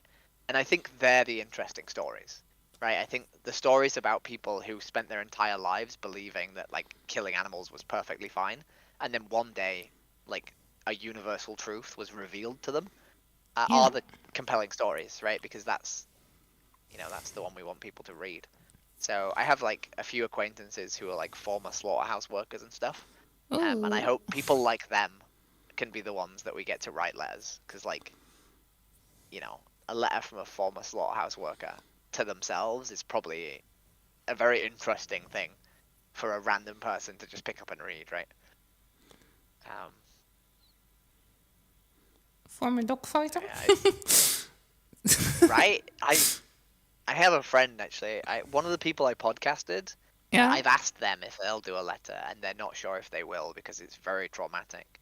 Were there But not? one of the people I podcast. Was there? Were there? So Sorry. God. One of the. So one of the people I. You go. You go. You Okay. go. One of the people you did interview was an ex-dog fighter. No. They have a really yikes story though. So one of the people I interviewed, they went vegan because their partner at the time accidentally killed their trigger warning, big trigger warning, accidentally killed their own cat. Um, very big trigger warning. They put their cat in the dryer. Really? The What yeah what the fuck? yeah, very what the fuck. So, and that made them go vegan, right? Because obviously it was an accident. No one intentionally puts their cat in a dryer. I mean, some people probably do, but they weren't a person who did that. They did it entirely accidentally. Their cat jumped in while they weren't looking, and they closed the door, and Poor kitty. yeah, it's really bad. But I was like, this would make an amazing letter to yourself, right? But they basically said, I don't know if I can write a letter to my former self about my cat dying because which I think is very, very reasonable and fair that they don't want to emotionally traumatize themselves. But it would also be great activism. That's all I'm saying. Oh my god. But yeah, things like that. I think stories like that. I think are the sorts of things we want Yeah. to put in the book because, yeah. Okay. Well, yeah. To tell a little bit about more. When I was in school, was a lot of bullies. That's one of the reasons. I think that's play a role in why I did go vegan. Without going too deep in it, I one day was walking around in the village where I live, and I was seeing how the animals were treated in one of the farms. I did come across one of those those boxes that I put the cows in. Oh yeah. I'm not sure what the English word for it is. I think, are they called? What is? Maybe you know what the word is in English word. Those white boxes with a little bit with Like a cages. horse box. No, those Yeah. those places where they put the baby calves in. Oh, you mean like a farrow crate? Yeah, I think that's the word. I think farrow crates for pigs. I think. Oh, no. But yeah, something like that. Basically, like a calf box where they isolate calves. Yeah, they were having a whole ride with a lot of white boxes where they put the calves in, and after they're basically on hill all next to each other, a little bit further away from the village, so you didn't come across that easy. Out of sight of the public. And I think they're called view crates, maybe. Uh-huh. something like that, maybe, or what you were saying. But yeah, the point was, I did learn later that the calves basically were put in that because if you put calves not away from the mother, they drink all the milk up, and the dairy industry wants to sell the milk to people because they want Yeah. to make money, they want to make profit. Yeah. And that was one of the things that started the journey. And then I did ask actually what they were doing. I was actually asking, I should have recorded it. That will be that will be good. But I didn't record it. I did go to a Tune chicken farm, to one of those big buildings with more than 20,000 chickens in it. Then I asked him what they do with the chickens. And the guy was actually telling me that they lived there for around a year, and then they were shipped to a slaughterhouse. Yeah. Because they didn't have enough calcium anymore to walk properly. Yeah, with egg-laying chickens. Yeah, that's what he was telling me. And Yeah, he only cleaned those places once a year. Yeah, I think they actually clean them when they replace the birds. Yeah. But yeah, it's pretty grim. So he did know he did know that also his child was standing next to him while he was his grandchild when he was telling this. Yeah, one of my favorite facts about the egg industry, at the time of learning, the number of eggs, the number of male chicks killed in the egg industry, was 7 billion every year, whether through like maceration or like suffocation or crushing or the various ways they kill chicks in the egg industry, which is 227 chicks per second. Which is a ridiculous amount of babies. That's. I genuinely love telling people on the streets that 227 chickens get killed by either maceration or whatever every second, because it makes them stop and think. It's weird that when you do a lot of activism, you get these things, like you get these facts that you love telling, like these. Yeah. Like they're sick, right? They're not nice information to know. Yeah. But they're like little tools that you can use, so you sort of like cherish them, because like they're part of your kit, Yeah. And also, the thing that's against cattle of the times, so people say, oh, no, that doesn't happen here. We live with the animals are treated nice here. Yeah. That's against the animal protection laws. Yeah. That doesn't happen. Don't lie. Yeah. And then I say, I've been there myself. You can go yourself. I'm not sure if you are allowed to enter today anymore because of changes in laws. So in the UK, I tell people I've been into a slaughterhouse. Technically, I've not. I've seen footage of inside slaughterhouses, and I've stood outside a slaughterhouse and looked through a hole in like the fence and seen like piles and piles of like skin, basically. 'Cause, Yeah. they don't keep the meat out in the open, but they do keep the hides out in the open. I've seen piles and piles. Sorry, go on. I did sneak once into a slaughterhouse. It smells disgusting. Yeah. Is that really the worst smell I've ever smelled? It smells like despair, blood, fear.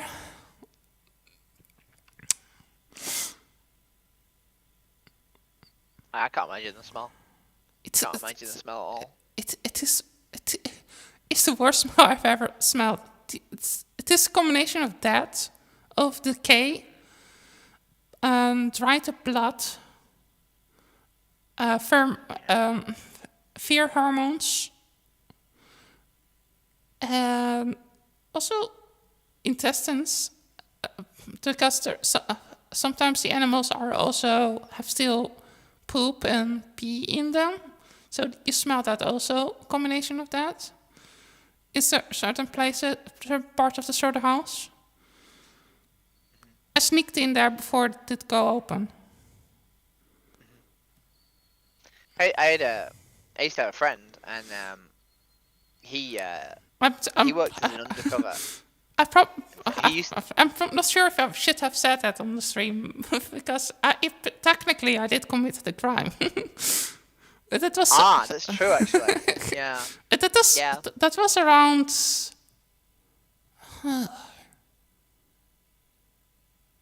I think that was some 10 years ago or more. I think it was around 16 years ago. Oh, it's a long time ago. I had a friend, and they worked briefly as an undercover filmer for an investigation organization. So they worked as a cleaner inside a slaughterhouse. At least that's what they told me they worked as. I don't know if that's true. I would imagine if they did any other job, they probably wouldn't tell me because it would be distasteful to tell your friends that you were part of the team that killed animals, right? But a lot of undercover investigators do actually work on like slaughterhouse lines, because that's the way you get in and make, that's how you record footage, right? Yeah. But he told me that basically his job was to hose down the slaughterhouse rooms, and often that involved hosing like teeth off the floor and shit. Yeah. Which is, yeah. I did sneak in, but before they were cleaning it up, and I sneaked out before they catched me. I was hiding behind stuff in the slaughterhouse. Yeah. I was kind of good at that. I mean, so far I know they didn't catch a glimpse of me. It was enough to make me feel very grossed out. Yeah. It was probably not even the most gross smelling part of the day, but it was enough for me to feel like I needed to vomit. And if I think back about it, I need to hold myself up to not do that. Yeah. I don't know. I think I quite fancy starting going into places with a camera. It might be something else I start doing. I do a lot of running, and a lot of the running I do is in the countryside, and occasionally you'll run past a farm, and all the doors will be open, and you can hear the animals, and they don't sound happy. And I just keep thinking, like, what if I just walked over there and put my head in, and just had a look around. And I think at some point I'm gonna probably gonna actually just go and do it. I don't know. I think we need more people just doing random things that they fancy doing in regards to animal rights. Yeah. If I do stuff, if I do stuff that is not legal, I think it's best to do that if it's dark. Yeah, I was gonna do it in the dark. Then wear as much dark clothes as possible so they don't easily recognize you. Yeah. No, I have a lot of friends who've done similar stuff. So. Have you friends that did hunt sabotage? Yeah, I have quite a few hunt sab friends. Okay. Yeah. I've never done hunt sabbing. I sort of don't feel like it's something I'd want to do. I'd like to do it like once to like see what it's like. But hunt sab communities are quite sort of insular, and they don't really want tourists. I can't imagine. And I obviously would be a tourist if I went and did it once. But I'm at least sort of athletic enough and invested enough that I think they'd trust me to not be a burden. But I'm not sure it's something I'm passionate about.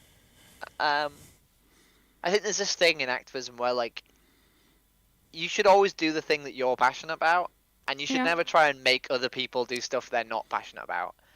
And I think the people who do hunt sabbing are incredibly invested in hunt sabbing. Um, and because there's a lot of people who are invested in that, they sort of don't need more help. Obviously, you know, if anyone out there wants to do hunt sabbing, please don't feel like there's already too many people doing it. Go do it if you want to do it. Um, but I feel like there's other areas that don't have the same sort of like heavily invested group that are doing it week in, week out. Um, whereas hunt sabbing is sort of they've got that group already.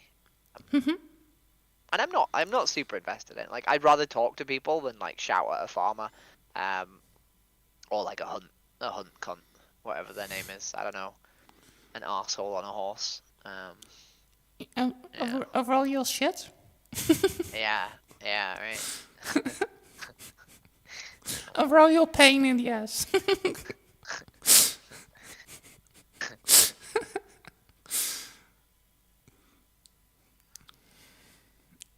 And Yeah, legal assassin.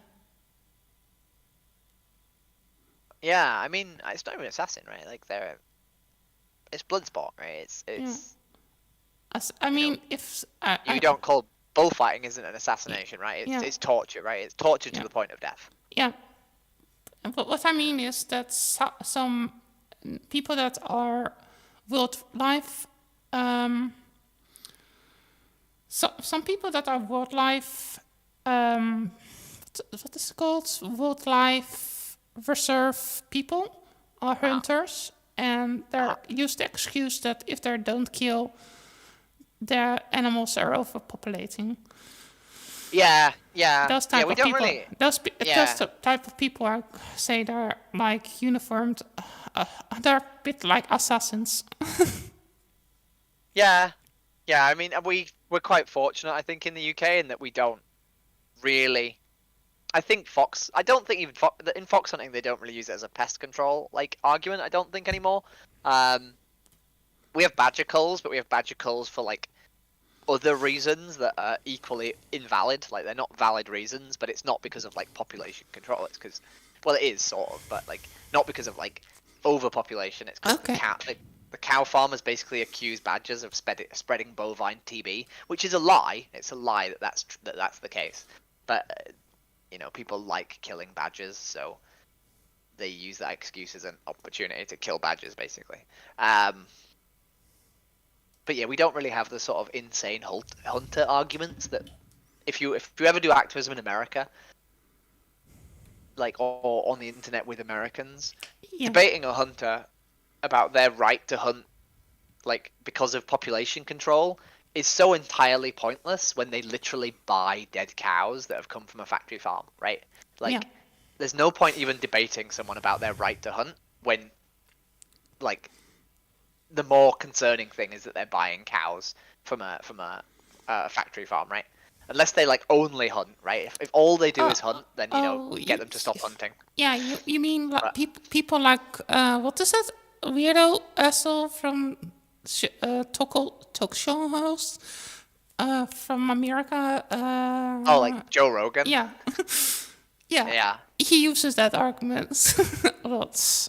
yeah, right. And it's like because the thing is, it's it's an easier argument for them to defend, but also like you should always attack like the consumption of animal products that people Yeah. do. That's the easiest to attack, right? Yeah. Right. There's no point arguing. There's no point arguing that someone should stop driving their car because it kills flies when they literally pay for like beef, right, and like dairy, Yeah. right? Like, One thing I say to hunters sometimes is if it is okay to hunt animals if you eat all the stuff that you. If you kill. If it is okay to eat animals because you claim that you use everything from the animal that you kill, is it then okay to rob humans if you. If it is then okay if you kill humans if you use any body part of them and steal all their money and use that? yeah, That's yeah. I've made the argument that is it should the sexual assault of a person be seen as like better if they use all the orifices, right? Which is a ludicrous and ridiculous argument, but it sort of follows the same logic. Yeah. I don't think I said that one seriously. I said it as like a fucking really frustrated, like sort of Yeah. offhanded attack. Yeah, I think. I mean, Uh-huh. you can say it is similar to, um, if you use that argument, you can also say that date rape is okay because the victim is not 100% aware of what they do. No. Or I think my favorite argument that I've come up with recently that I think is really funny, is I have a plant-based dog. My dog doesn't eat meat or Yeah. dairy or he's not vegan obviously because he doesn't understand the ethics, but he's plant-based. Okay. And a lot of the Okay. time people will say like, oh my god, what, you're denying your dog meat? Like your dog deserves to eat meat. It's his natural thing. He should eat meat, right? And what I used to say is like, I used to make the argument that if you Yeah. say a dog deserves to eat meat, then you're putting the right of a dog to eat meat above the right of another animal to live, right? But people don't really get that because like that's like a weird like moral sort of like frame thing that you're giving someone. So what I'd say to them now is, right, if you're so content for my dog to eat meat, right, you should be okay with me coming into your house and killing your dog to feed to my dog, right? Because like my dog deserves to eat meat, right? So your dog should be like eligible as that meat, right? You should have no issue with that, right? And I don't mind if you think that dogs should eat meat. I'm okay if we feed dogs other dogs, right? Because that's a self-solving problem. We just kill all the dogs and they all eat each other and there's no dogs left, right? But if you're not okay with that solution, then actually you don't want dogs to eat meat, right? Because you don't want your dog to die. Yeah. And you know. Yes. Sometimes I have one of the arguments that I have used once was the Charles Manson. I mean the Jeffrey Dahmer argument. Yeah. Like Jeffrey Dahmer was. Jeffrey Dahmer thinks it's completely okay to eat humans because. Yeah. He didn't see any problem with eating humans. And humans. In fact, Jeffrey Dahmer and someone who eats animals are basically the same, except Jeffrey Dahmer just ate a few extra animals, right? Yeah. Like, because most people will eat most animals, but they won't eat like dogs and whales and humans, right? Or maybe a few more, right? Jeffrey Dahmer was just like, no, I'm just gonna eat all of them, any animal. Yeah. Right? He was also he also was some weird, strangely something. He was also seen as a kind of a love, in a way, kind of love for the eating of people, because he was saying, I was thinking, if I don't can be with somebody, I come closer to you by eating you, so you become a part of me. Yeah. The carnist logic. I think the part of the reason that I'm actually so good at activism and so patient and so like willing to keep doing activism is because I used to be one of these idiots, right? I straight up ate meat for 28 years, and I would have said all this dumb stuff, right? I would have said the most disingenuous, like sort of like pretty arsehole arguments. Go on. I think that is maybe why I find it so hard to deal with people, because I didn't really use those kind of asshole arguments. So what you're saying is, despite being a vegan, you lack empathy? Wow. Now, what I mean is, I can't imagine people really making those arguments because because I didn't make them myself.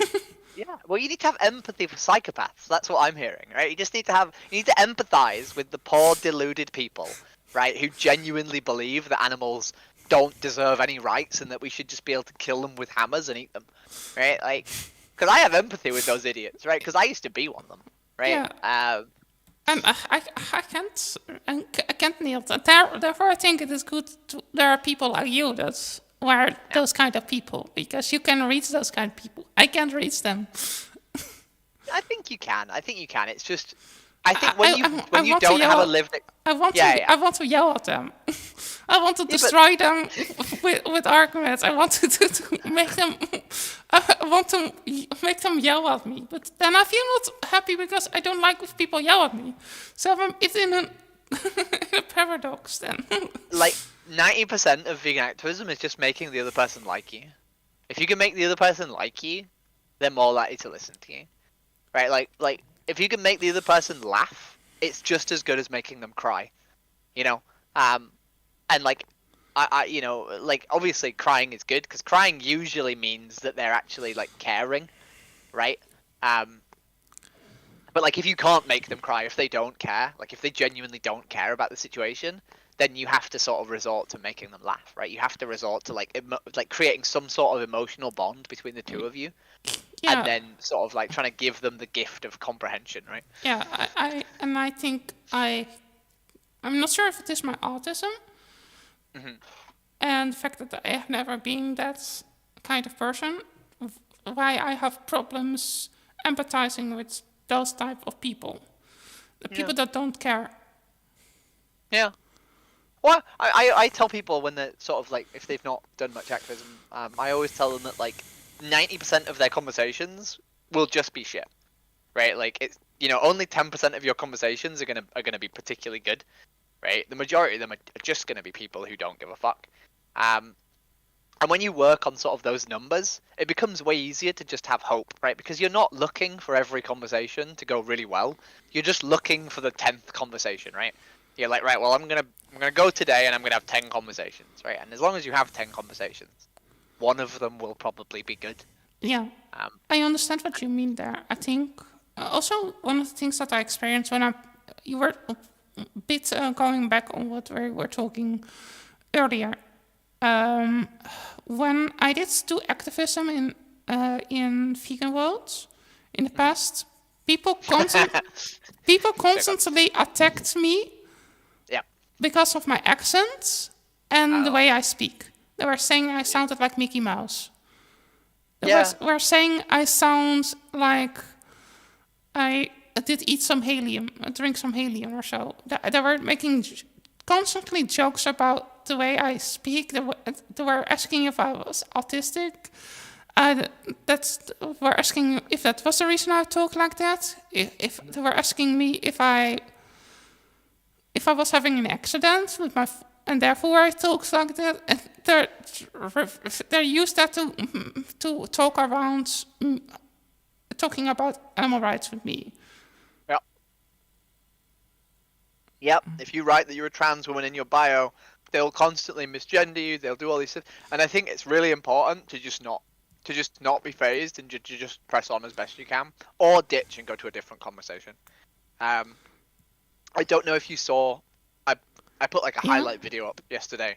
It's truly atrocious, right? Like I did a stream 2 days ago. I did it for 3 hours and 20 minutes, I think. For about an hour and a half, I had 4 really, really good conversations with 3 people who probably went vegan or are going to go vegan in the near future when they have more agency, because one of them was a child. And 3 people who weren't as receptive, but I was talking to all 3 of them at the same time, and they were decently receptive. So that's like 6 really good conversations, right? Conversations with 6 people who went really well. Yeah. But for the other hour and a half, I just got screamed at by transphobes. Right, I just got the most egregious, disgusting insults just hurled at me, and I just didn't really care. Like I was just kind of, I just sort of held my ground and asked them why they were saying all this disgusting stuff. So I basically did trans activism at the same time as I did vegan activism, right? Okay. And I had a few conversations where I didn't actually get to the point of speaking about veganism because they were nice to me, and I just didn't want to like initiate sort of like a hostile conversation after they'd had a good conversation with a trans person, which might have been their first ever conversation with a trans person, right? So like I had some good conversations that'll make people think better about trans people as well. So I probably did quite a bit of good, right, for the 3-hour period. But I got so much abuse, right? I just had to ride the wave of just having so much abuse just thrown at me. And I think that is very much like the thing that makes you a good activist. Is just being like, I'm here to work, right? Like if you had a job in like I don't know, I was gonna say McDonald's, but obviously that would be horrific because we're both vegan. Yeah. But if you had a job in like a random like supermarket or like a a shop that sells something that's, you know, not like overtly not vegan, right? And all you do is stand there for 9 hours a day, like stacking shelves or something, right? Like, you just have to learn to just endure that, right? Like, you know, for whatever reason that you need the money. And that's sort of how I approach activism. It's just like my day job, right? It's I'm just there to try and make the world a better place and live through the discomfort while I do it. And Okay. yeah. But you should definitely watch that video. I don't know if it's yeah, it's I don't know where I put it actually. Yeah, it's yeah. It's kind of yikes. I've been putting it all over social media today. It's on my Instagram. It's I remember you sending a clip where you were yelling at somebody. oh yeah, that one was good. It wasn't that one. No, it's my Instagram highlight. That one was Okay. really funny though. Yeah, that one was funny. I think I described that one earlier on the stream. Okay, that was the one. No. No, this is like a highlight reel of like 3 hours of activism. So is that how you also look when you do straight activism? Yeah. Okay. Yeah, I literally show up as a clown. Because you get attention, right? Like, you know. Yeah, that's how I look. That's how I look basically every day. Like I obviously I walk my dog. So I actually usually walk my dog in the morning, and I'll put my makeup on at the park if I'm gonna go somewhere or if I'm going to do like streaming. So I show up to the park looking like a normal human being, but then I walk back from the park with like a literal trans flag painted on my face, which I think is funny. Okay. No. So you always have very so much makeup on me, or is that? Do you have always so much makeup? Yeah, basically, yeah. Okay. Because I'm not good at doing makeup well, so I just do it big. Right? Because if you do it really big, you don't have to do it well. Okay. And also, I love it. I think it looks great. I genuinely think it looks really cool. Okay. And I don't particularly like my face. I think my face is. I don't hate it. I don't think it's ugly, but I think it's quite boring. Right? I think I have a boring face. So just painting like a huge like sort of like, you know, trans flag on my face, I think is interesting. And Yeah. you know. Yeah. I particularly not really like going on camera, and that is because I don't like people sending weird stuff to me. And Yeah. I'm afraid that people send weird things to me. Because, I mean, you have seen pictures of how I look. And I'm not really want people sending, guys specifically, sending their private parts. I mean, I mean, I may have recently started doing other work, so I'm not sure I really care about that. I don't know. People, the thing is, if you're a particularly large social media sort of like presence, you'll always get inappropriate messages anyway, right? Like it's just part and parcel of it. It's sort of gender affirming actually, because you feel like a real woman once people start sending you really, really inappropriate DMs, you know? okay. Yeah, I just don't really like. I practically block people directly when they do that. Me too. Yeah, me too. Because But it makes me chuckle. Lots of the time also, I was having my own place or so on Discord, and people from Vegan Worlds also started to join my my very close friends page, and I didn't really like that. Oh. Because maybe I should. Yeah, I don't really spend time on Vegan World. Vegan World's a cesspit. Like it's not. Yeah, maybe I should not have my personal server in my profile. Yeah, maybe. I think so. I used to use Vegan World for the Omegle bot. Yeah. Because I thought that like having footage like made me a better activist. I thought it made like it easier to do activism. I think now on Ohm TV the engagement rate is so low if you don't have a face cam that actually the Ohm TV bot is worse than just doing Ohm TV on your own. And also like if I do Ohm TV on my own, I get so much like hate for being a trans woman. Like I get a ridiculous amount that I sort of feel like that's a useful thing to do, right? Because I'm promoting people. Sorry, I'm provoking people to have these really visceral, like sort of Yeah. reactions to me existing, right? Which I think prompts thought, right? I think even if it's like a year down the line, they think, why was I such an asshole to that person just because of how they looked? I think Yeah. if you upset 100 people just by existing, at least some percent of them are going to realize that they're a moron at like a later date, right? Yeah. Um, and I don't think I look. I obviously look like a trans woman, right? I obviously look like when you paint a fucking flag on your face and you have a huge flag in the background, you clearly are like a trans person. Yeah. But I don't think I look unattractive, right? I think I look pretty cool, especially if you like the sort of aesthetic that I have, right? If you're a young goth kid or a young emo kid, I think I look kind of hot. Um, so I don't think having a camera is like an innate disadvantage. Yeah. One of the things But maybe I'm wrong. one of the things also that makes me afraid of using camera. Another thing is things like deep fake. Yeah. Yeah. But who cares, right? Yeah. I'd say loads of this. I like if you quoted me out of like context, like you could have me say loads of things about like Yeah. fucking kids, right? Because Yeah.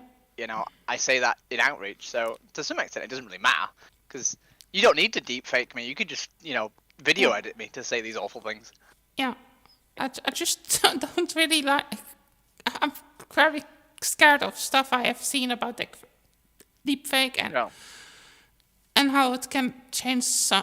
Can basically can very do disturbing, terrible things. That's why I don't use camera. I think these are things you only have to worry about if you intend to be incredibly successful, which you can't really intend to do that, like Yeah. I think a lot of the time we'll worry about these things that just they're not going to apply to us, right? Like and they sort of become a barrier to like entry, even though they're never really going to apply to us. Yeah. So I don't know. I also do other kinds of stuff. I also do, for example, I do video game streaming also sometimes. I was There's and I do art streaming. there's if you're looking for content, I have a friend who is she organizes like a chat they go to like random Discord servers and they join voice chats as a group of vegans. So there's only one slot open, right? So if there's 4 of them, they'll join a 5-slot room. Yeah. And then one person will join the room and they'll outreach that person. And they do that every Monday. I think they do that every Monday and every Saturday. Okay. At I think it's 9, so it'd be 10 for you. So it'd be very late. But you can do that whilst literally playing video games, right? And that's what they do. Yeah, I'm not sure I'm going to keep joining that or not, but it's it's a good way of doing activism. It's around 10. You're saying 10 p.m. for you. Yeah, we 10 it's p.m. So it'd be late. It's kind of a bit late for me. I'm often going to sleep Yeah. around 10. Yeah, well, it's 9 p.m. for me is late, but I've started doing outreach at that time because sometimes I'm busy during the week, and it's nice to have it like if it's scheduled at 9 p.m. I know at least I'm very rarely going to be busy at 9 p.m. on a Monday, right? Or Yeah. Tuesday, which is quite nice. Maybe I can find some people to do that fits on a time that is more easy for me. Yeah. The thing is, you don't even like as long as you have one person willing to outreach, you don't even need the other people to talk. They're just there to hold like slots open or to hold slots closed. So, or to listen, right? Because sometimes it's good to listen to people doing activism to like learn. So. Yeah, the thing. Also, one of the things that I like when I did activism, basically I have one of my notes open. So if I already need to organize my notes again, I have a lot of notes about different topics and with studies on it. I was not doing activism really much for some time because I was getting too stressed out. And so my sources are a bit messed up, but was thinking about trying to organize them again so I can read from the sources or so, and then can share the studies in chat if the server allows it where I'm in. Yeah. Yeah, I think that's quite good actually, because I know a lot of like statistics, but I don't have like references for them. Yeah. So if someone asked me for a reference, like I would basically just have to Google it, and hope that like it was easily findable. Yeah. I think that is But again, that is one of the benefits of being on autism spectrum. At least the part that the characteristics that I have. I'm very yeah.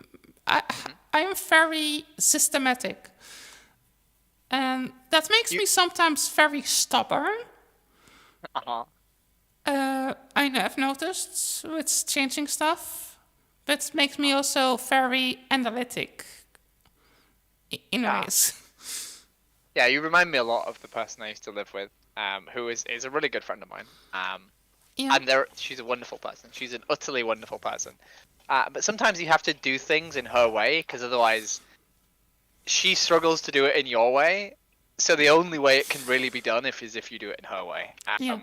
Which is fine, right? Because you make these considerations for your friends, right? Yeah. Because it's important. If people push me, I freeze and I can act like an asshole sometimes. Yeah. If people try to force me, try to change my system against, and don't give me, and just call me words, then I go to freeze and say, and then I basically, if I'm freeze, then I come into defense mode, and if I'm in defense mode, I don't listen to what people say. I basically become a monster. No, I think it's really important that like people do things in the way that they're comfortable. That's the only way to do it sustainably. Yeah, I think that is the reason why I get sometimes banned from.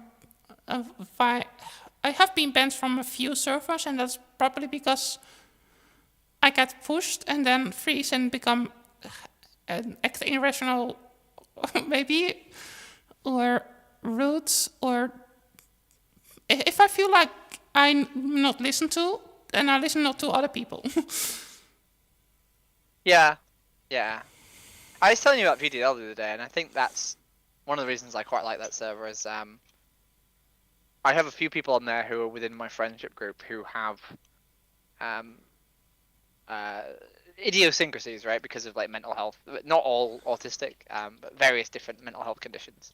Okay. And like once the people, the community, the people who are sort of responsible for making sure everything is safe are aware of those conditions, then like those people are given more consideration, right? Like things are explained to them in a way that sort of like is easier for them to understand. And like if they're having problems that are clearly coming from their mental health and not like their personality, then it's explained to them that like you need to go away and like look after yourself.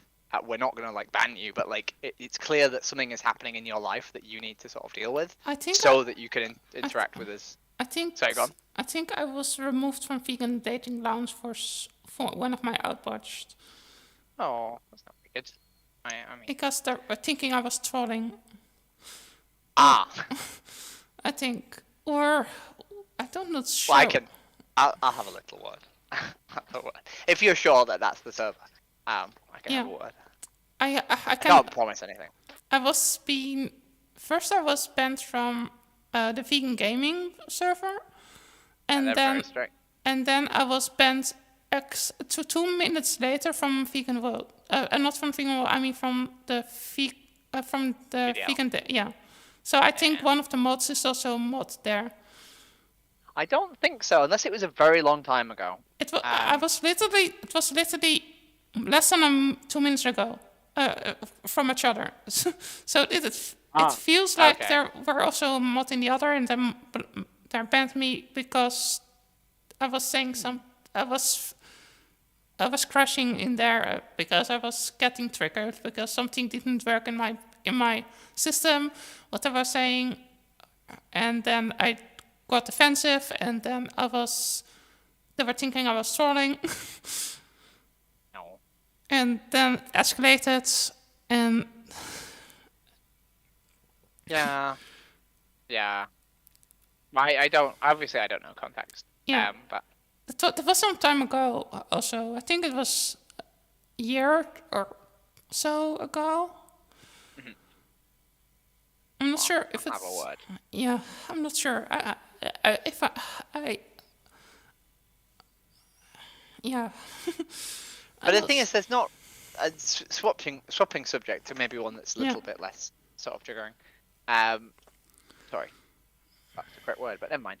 I don't think there are many sort of good Discord servers for activism. Like, I think Vegan World is trash, like completely trash. ARA is not. I mean, it's not trash, right? Like, if I know one of the mods there. on which one? On ARA. Yeah. It's kind of dead though. The problem with ARA is like there's just no population, and they try and do the weekly activism things, but no one shows up.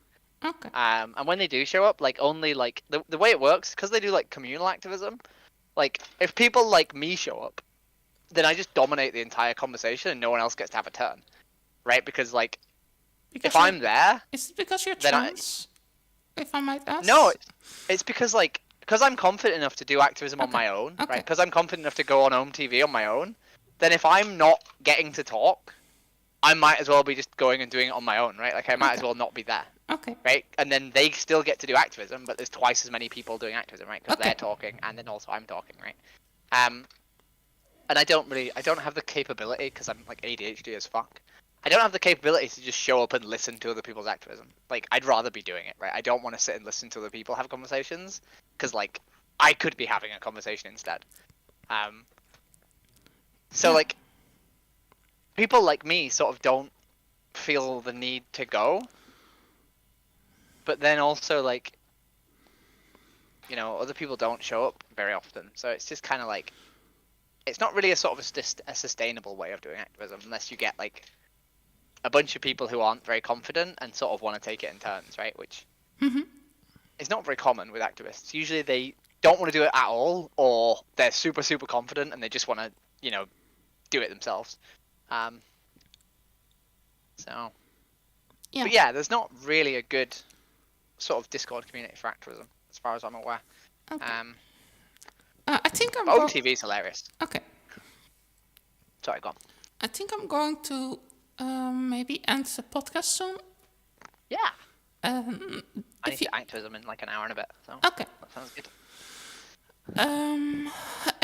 It was nice talking to you, and so I did learn a lot of things you're doing. I did. Yeah, there's a lot more. Yeah, there. that's what I. That's also what I get. But I know a little bit more about what you're doing than before. Well, if people want to know more about me, my social medias are all Jess, Jes, doing activism, Jess with one S. I have a YouTube channel. I have an Instagram. I put a lot of posts on Facebook because that's where a lot of activism happens. And yeah, I don't know. I'm on VDL a lot.